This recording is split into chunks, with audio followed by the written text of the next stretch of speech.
Hello, and welcome to the Table and Well podcast. I'm Tennyson. And I'm Janelle. Thank you for joining us as we discuss topics and give practical tools that help you live, grow, and be in healthy, joy-filled relationship with God, yourself, and others. For more information and resources, or if you're looking for coaching, connection, and community, please visit tableandwellco.com. We hope you enjoy this podcast. Hey guys, how you doing? Thank you for joining us today for the Table and Well podcast. This is episode number 35. We're in season 2, and we're in the middle of our series called Living with God or Life with God. It's been really good so far, but I did forget to say something because we're live. You know how that goes. So we're just going to keep all this. Please feel free to download and subscribe to our podcast on your favorite listening platform. And then also subscribe to our YouTube station, which is our YouTube channel, which is Table and Well Co. Would love to see you guys there. You get notifications when new things come up, and when we go live, you get all the notifications as well too. So we'd love to have you there. Subscribe. That would be fantastic. So now I got that out the way. Yes. Again, we are in our series with or Living with God, and it's been really good. Yeah, it has been really good. It's been very, very good. It's such an important conversation to have because we don't realize what's all at play in the way that we're relating to God and how much of these different stances that we've talked about have become how we relate with God when really our relationship is all about being with. Yes. It is about Emmanuel, God with us and us with him.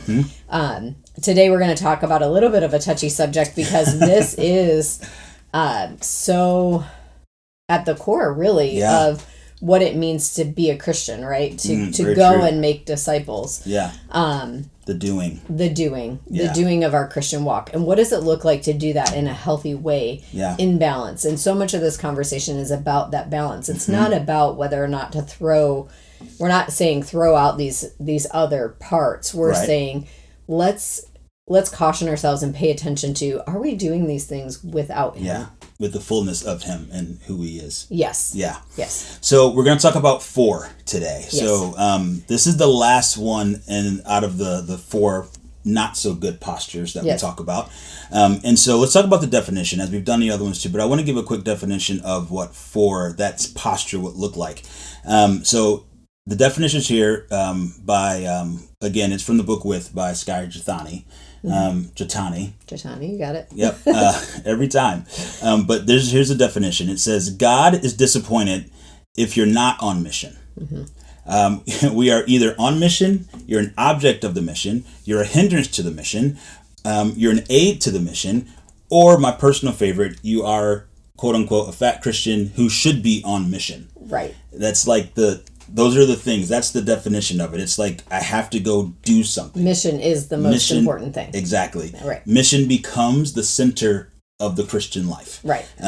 It's a task to be accomplished. Right. And in that, and so the greatest fear, which is also very interesting in this one too, the fear that motivates this posture really is not being effective for God, because there's, unfortunately, and depending on how you look at it, but there can be a lot of pressure put on accomplishing something for God. Right. Or being insignificant. Right. Because if you're not accomplishing something for God, you must not be significant in the kingdom. Wow. Right? Yeah. And even that pressure, I was thinking as you were talking about, especially younger Christians, young adult Christians, and this pressure to especially I think at that stage of you've given your life to God. So now what are you going to do? What are you going to do? Yeah. What are you going to do about that? Yeah. So I'm going to read a quote out of the book and re-encapsulate some of the other positions that we've talked about and really hone in on the way that he describes life for God. Yeah. So here we discover what lies at the center of the life for God posture. If you recall, life under God believes divine will is at the center of the cosmic apple. Life over God says that natural law or principles are at the core. And life from God places the self with its desires at the center. Cutting open the life for God cosmic apple would reveal a mission at the core. Some great goal, understood to be initiated by God and carried forward by us, defines everything and everyone. An individual is either on the mission, the object of the mission, an obstacle to the mission, an aid to the mission, or like you said, a fat Christian who should be on the mission. Yeah. I think, sorry, go ahead. No, I was just going to say, it's how many times have you heard, and I know that I've heard this a lot too, it's like, like you said earlier, like, what are you going to do for God? Mm-hmm. And I even think, in some way, like, that is in the Christian world today, and I know for me growing up anyway, it was like the pinnacle. Yeah. It was like, okay, you got saved, so you're following after God, so now you either go on the mission field, or you go into ministry on the platform, and you do all of that and become a pastor.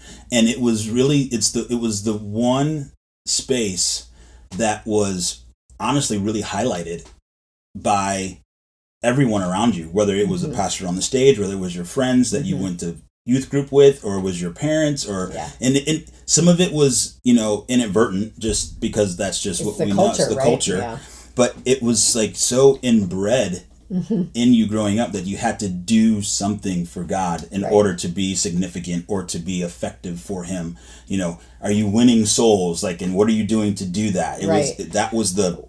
Yeah, and there's this piece too, I think, that's so interesting, which you and I have talked about, is that this life for God also too looks very much like ministry. Absolutely. In the traditional ministry sense, where we have to just be honest about the fact that a lot of this was talked about in a ministry standpoint, not like, what are you going to do for God in the way you're an engineer, or the way that you're a nurse, or whatever the scenario might be. It's, what are you going to do for God in ministry, formal ministry, right? And so first, let's untie, let's back that verbally up here that like, we have misinterpreted even what life for God looks like, period. Yeah. And we have made it, unfortunately, one of the most important things. Yeah. And when we're called to go make disciples, it really is, go teach them how to walk with me. Yeah. Go model. Go model how to walk with me. Yeah. Not go teach how to do things for me, apart from me, without me. Right. I know. And while you're doing that, go ahead and do that without me too. Like, we're just, how have we gotten here? Yeah. But again, but we're willing to say, hey, maybe church, we are here. Yeah. And this conversation is about that. Yeah, and like we say all the time, and I know we've said it multiple times in multiple different topics and during our podcast, I don't believe at any point that we start here. No. For anyone, or consciously choose this. It wasn't like, it wasn't that, because I truly believe the hearts were pure when we started down the path of working for God and winning souls and building churches and building all these different things, ministries. But the further you get into that, it can become all consuming, and therefore can be void of God. Yeah. And if we're measuring one another by it, right? Like we were talking, like you were talking about even in your young adult years, mine too, where it was this measure of whether or not you were really, quote unquote, following God. Yeah. No one was talking about what's your witness like, how are you walking with Him? Let's talk about that. I want to know where you are in that, and your growth and development, really walking with Him. Instead, we're like, well, what are you doing for him? And I think this is an interesting conversation for us to even bring to the table with Table and Well, even, and what we're doing and what we've always done. Like, we are doers in the kingdom. We tend to be a little bit more apostolic, so that means we tend to do. Even Table and Well is a mission. There is something about it that is like, that's a very clear purpose that we have. And we constantly have to caution ourselves against making that the most important thing. Yeah. Like, at the end of the day, if we're not doing it with Him, then we need to not be doing it. Yeah. Because it is that conversation of, you saved the whole world and you've lost your own soul. Right. Or you've cast out demons in my name, and who are you? Right. It is that. It's how did those people get there? How did the Pharisees become whitewashed tombs? Yeah. It's because they were doing for, and there was no with. Yeah. And and again, I don't think people start start off that way or even have any intention of finding themselves there. Yeah. But yeah, I would love to see the conversation in the body of Christ come back to, hey man, like, where are you walking with him? Yeah. And that invitation to do with is constantly what's at the table versus the invitation to figure out what to do next. Yeah, what you should be doing. Well, it's also this posture is actually, I would say, in the church, it's in the organized traditional church, it's probably the most popular of the four. Yeah. Because this is that space where, sometimes you'll hear pastors say, or leaders, or all of us have said it. I've said it myself. Yeah. I've said it myself. It's like, man, we got to do more. Like, people just can't sit in the pews and just receive and not go do something. Like, we need to get them out into go do something. Right. And we've talked about consumerism in one of the last podcasts when we're, I can't remember which posture now. That would be the from. Yeah. From God, where I'm just sitting on the receiving end of this relationship and you just do things and bring them to me. And it's that spirit of consumerism, which is also currently pervading the body of Christ. Mm-hmm. And so there's this desire for people in leadership or in the church to move those that seem to be consuming and not being a part of a reciprocal relationship to, like, come on guys, we need you to do something. We need you to participate here. We need you to, like, do. But we're still missing the point of with. We go from to for. Yeah. Instead of going from any of those to with. Right. Because in with, we will discover all the other things in a healthy way. Yeah. Right? And we've talked about this in marriage and in relationships where if we're doing it all from this responsibility of like, these are the things you do because you're a Christian, then we find ourselves doing the things without him. Yeah. But if we do life with him, we do life with one another, we find ourselves doing things without having to be asked or explicitly told or explained to. Like, there is a compelling within us to just automatically do it. It kind of is part of who we are in the way that we've just always had this heart about us of, if we find something that is transformative and it's transforming us, we can't help but give it away. Right. It is that sense of the same thing of, like, that's how the gospel should be for us. That is how our relationship with the Lord should be is, gosh, it's changing me so much, even here now, 30 years later, that I can't help but give it away. Yeah. Not because I have to, not because it's my duty, not because it's a mission. It's a mission. It's the task that I have to do, that I'm quote unquote compelled to do because I have whatever.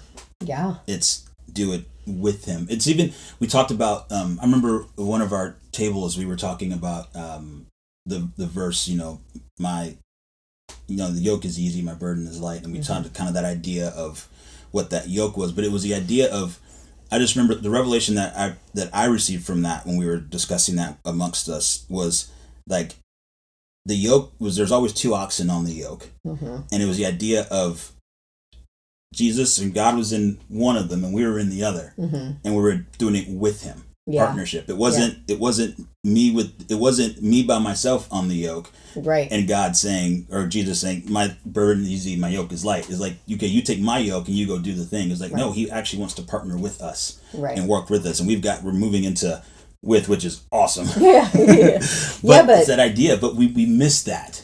And I think the reason why we're combining this conversation is because, again, it's not about throwing away mission, or it's not about throwing away doing life for God. It just can't be done without him. And the scary part is it actually can be.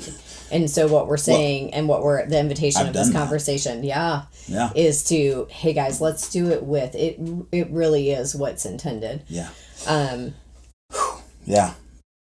So good. So let's come back to 4 and just kind of focus in on this a little bit more. And maybe let's go to some of the, because I wouldn't say go to some of the shortcomings and we can kind of see where we go with this, but because it looks good, just like all the other postures, especially, especially the from can look really good because the Lord's blessing you, and so it looks like, oh, you and God are connected because He's blessing you. And then the over looks really good because you've got all these principles in operation in your life, and you're doing the things. And the under looks really good because you're doing your devotions every day, and you're very much a humble servant. And you're doing the thing. But again, without Him, it's not good. Yeah. Period. So some of those shortcomings. So you believe that God's disappointed in you. Yes, if you're not doing not doing for Him. And how do you live with, well, I've been there. Right? I think we've all been there of I remember being in environments where for was so important and I didn't have an answer for what I should be doing for. There was no clarity, and I felt like I was pretty connected to God, but He wasn't giving me a directive or a mission, right? But everybody else expected me to have one. Yes. And so feeling like, well, God must be disappointed in me because I can't come up with something to do for Him. Man. That's really clear. That gets us in trouble. Yeah. So the belief that you're not living up to a standard, it goes along that same line. Like the culture that you might be in has a standard of doing, and if you're not, then you're not clearly living for God like you should be. And that goes right into, it connects two things together. Performance, because there's a standard that you have to perform, so it actually breeds a culture of performance. Yeah. To where you have to do, and even that is how you're recognized by leadership. Is because you're doing something, right? Or you have the capability to do something, right? And they see that in you, and so they put you in a space to do it, and then that's where your identity and your value and your worth, right? Because you're doing comes from. Yeah, and that, I think this is pervasive in church culture a bit, where we find ourselves hiring people who are great doers, charismatic doers. And we're not hiring them for the with. Yeah, we're hiring for the for. For the for. Where what we really need is people who are modeling for us how to do life with God. Yeah. Not how to do life for Him. And I shouldn't say not, but not without Him. Yeah, it's not. Yeah. It's not the only it's thing. Not this. It shouldn't be the marker by which we make a hire, or we make a judgment, or we qualify. Someone. That's actually what I'm looking for. Yeah, that someone's qualified. And back to the performance, I think what it can be extremely painful for people who don't necessarily feel called to ministry, right? Yeah, is that we're all called on this earth to bring the kingdom alive here, to be Emmanuel embodied within us, to be God with this world, right? Yes. And we can be doing that in every environment that we stand in, whether it's in the grocery store or whether it's on our public accounting job or whether it's as an engineer or nurse or in ministry or in a formal ministry position. And somewhere along the line, like we kind of started in this podcast, there's a misinformation happening that actually life for God is not about doing something necessarily seen, noticed, branded, formal, explainable. It is about, to me, life for God should look like being with Him, and then as He asks you, you do that. And again, this is coming out of the mouths of people who are in the process of creating something fairly formal. And we do formal things. Like we have a formal program and a formal course that the Lord has helped us design. So it's not throw the baby out with the bathwater. Exactly. Yes. But we do need to notice how we've really tipped this a little bit. Yeah. Again, it goes back to your identity gets based on what you do. We talked about that a little bit, and what you do for Him. What you do for Him, your identity gets wrapped up in all of that, and your value and your worth, and all of that gets wrapped up in the doing and the for, because I have to do the mission, and I'm a worship leader, so that's who I am, and how do I redefine myself because I'm no longer doing that. Right. Your identity is wrapped in that, or pastors that transition, or they resign, or they retire, or they something, and then all of a sudden, they're like, well, who am I now? Right. What do I do? How do I walk through this? And because part of that is a real thing. Yeah. Also, part of that is because the mission maybe became a little bit too much of their identity. Yeah, and I would say even from our own personal experience, that was true. Yeah. How many years we spent in ministry, 20, wanting other people to validate us, to give us value based on what we were doing. And we really wanted and needed people to notice that, and to be able to say that we had an identity, that we had value in the body of Christ, that we were worth love and belonging, right? Yeah. And then because of this journey that the Lord has took us on, he's flipped everything on its head, and all of that was removed. We stepped away from all of that and went into a season of hiding where the only thing we had was life with him. Yep. And in that season, our identity was completely reformed. Yes. And so now our identity comes from him, and anything that we do for him comes from who we know ourselves to be, because he's shown us that. Yeah. And it doesn't have to do with our doing. No. It has to do, he's clarified, like, hey kid, this is who you are. Yeah. This is who I created you to be. The conversation was never, this is what I've created you to do. So therefore this is who you are. Yep. It's in that season in particular, it was all about him clarifying, hey, this is who I've created you to be. And from that space, this is what I'm asking you to do. Yeah. And this kind of done another little bunny trail, but I think it's good in this space because we talk a lot about, you're not what you do. When we get to identity and people say, well, who are you? And then you kind of go into this, well, I'm this, I'm that, and that. Like, no, that's what you do, but who are you? Yeah. But in reality, like you were just saying, what you do is part of your identity. However, it's not where your worth should come from. Right. And then what you do actually comes from your identity. Right. Not the other way around. Right. Yeah. Because doing changes, right? Yeah. Like seasons change, where what we're doing today, gosh, I hope we get to do this for the rest of our lives. And there's a possibility we may not, right? Who knows? Yep. So if all my identity is wrapped in doing this particular thing for God, and my entire relationship with him is about doing this for him, then if circumstances change, I'm in trouble. And that's what we've talked about a lot of these different postures. It's like the posture works without him until it doesn't.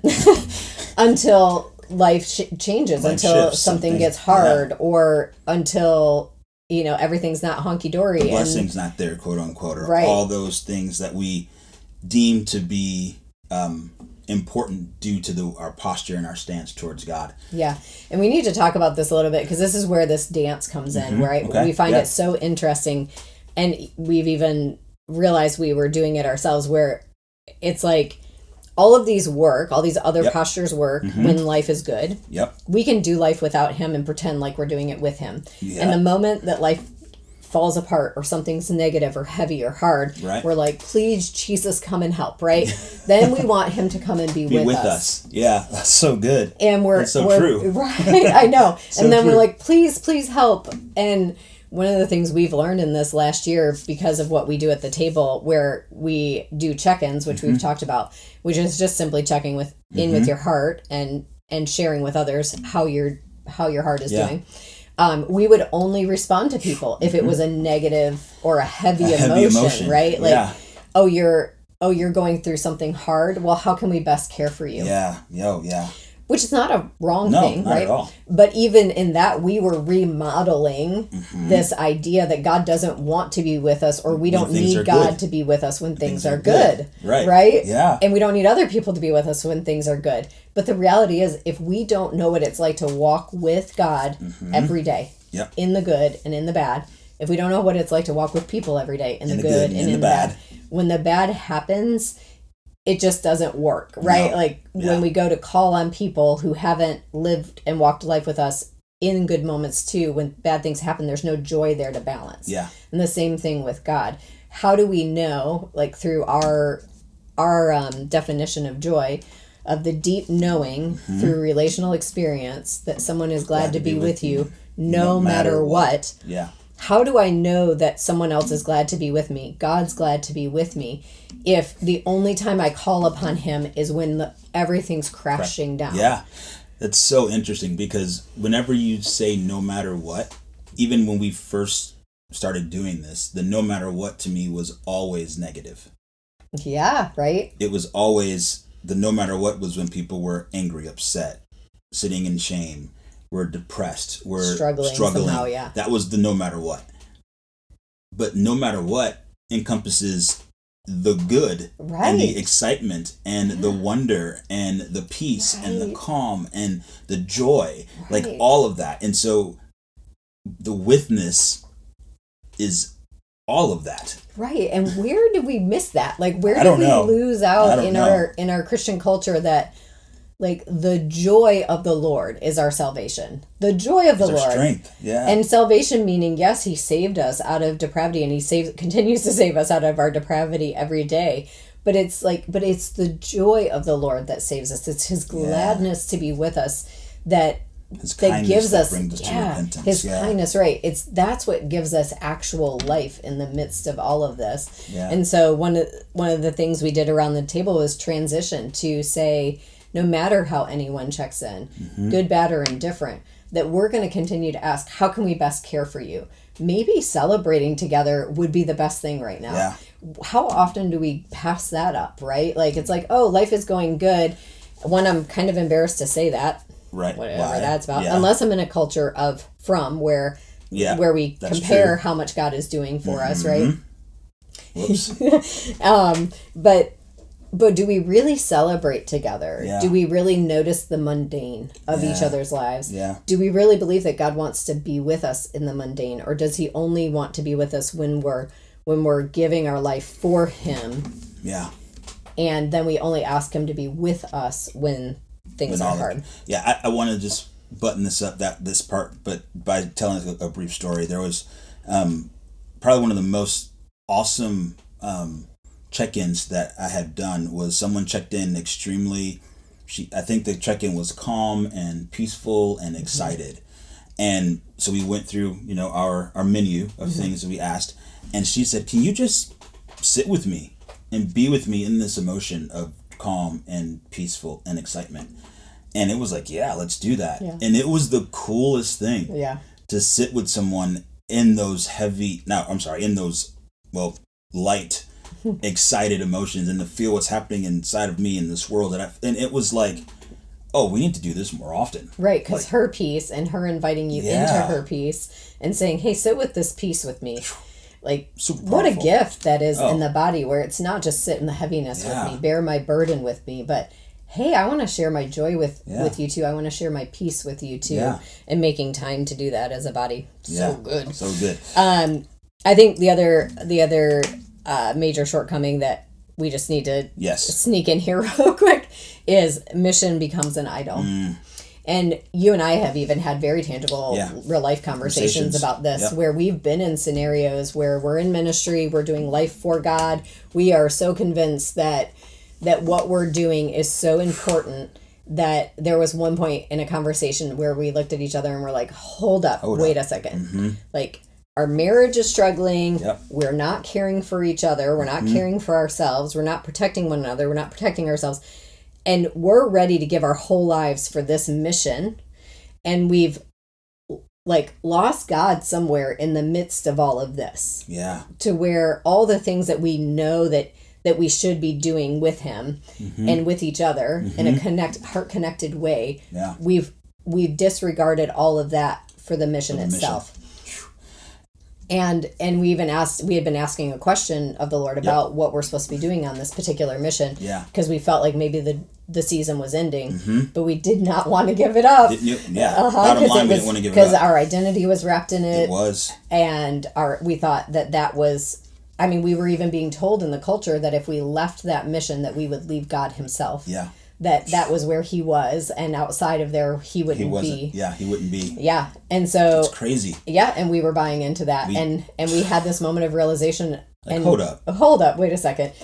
Is this an idol in our life? It's become an idol, yeah. It's so crazy. And I want to read this quote here, and then we'll come back to this, because in the book, because it exemplifies this exact thing. And I think as I read this, you guys that are listening can identify with this. So it says, before long, the mission controls almost everything: your time, your relationships, your health, your spiritual depth, your ethics, and convictions.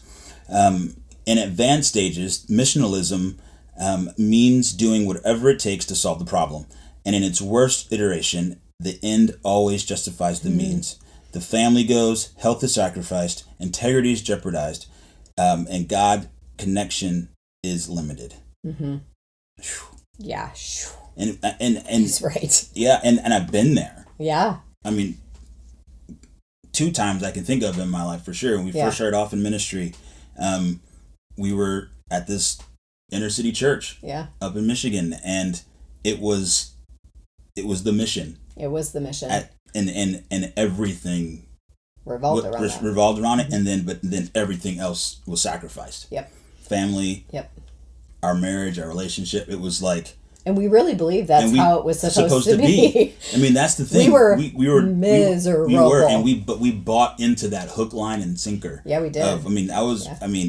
There 90 hours a week, doing all the things, leading worship, doing youth ministry, doing outreach, doing everything. I mean, our Friday nights we'd have, kids from inner city would come in, and we'd be there till 11, 12 o'clock at night with our 2 kids under 2. Yeah, our 2 and babies, then we would go to Burger King, get some food, and then go home and all crash in the same bed, and we're like, yes, we did it. We did it. We did ministry. We did it. We had no marriage. And I remember you saying when we finally left that after 2.5 years that our daughter was 2.5 years at that point, and you're like, I don't even know her. And it's so wild how we find ourselves in this space, and that's why we're having this conversation. Because it's time that we have adult conversations like this in the body of Christ of like, hey guys, let's wake up and pay attention before it costs us everything. And the sad part is that in reality, it is already costing us everything. Like, we're seeing pastors burn out by the dozen at this point. COVID was such a costly exercise on the body of Christ and on pastors. And it's not that we're to sit around and just be, loafs on a log. Yeah. There is doing involved, but may we come back to this remembrance that it is first about being, and back to the conversation where we were having about, is this an idol? Yeah. One of the other questions, because we have been asking the Lord what to do. And finally there's this moment of like, aha, because he wasn't answering the question about what do we do about this mission? Like, what do we do about this mission? What do we do about this mission? For 6 months, 6 months, prayed, asked people, invited people in to pray with us. Nothing. And then there was the moment of realization of, what if we're asking him the wrong question? Because he didn't die for this mission. Right. Nope. He didn't. He died for me, and he died for you. And who he's passionate about knowing, who he cares the most about is me and you. Yeah. And coming back to that moment, we knew exactly what to do about the mission. As soon as we asked that question, we both of us immediately knew in our spirits what we were supposed to do. Yeah. And without a doubt. Yeah. And we came back to being with. Yep.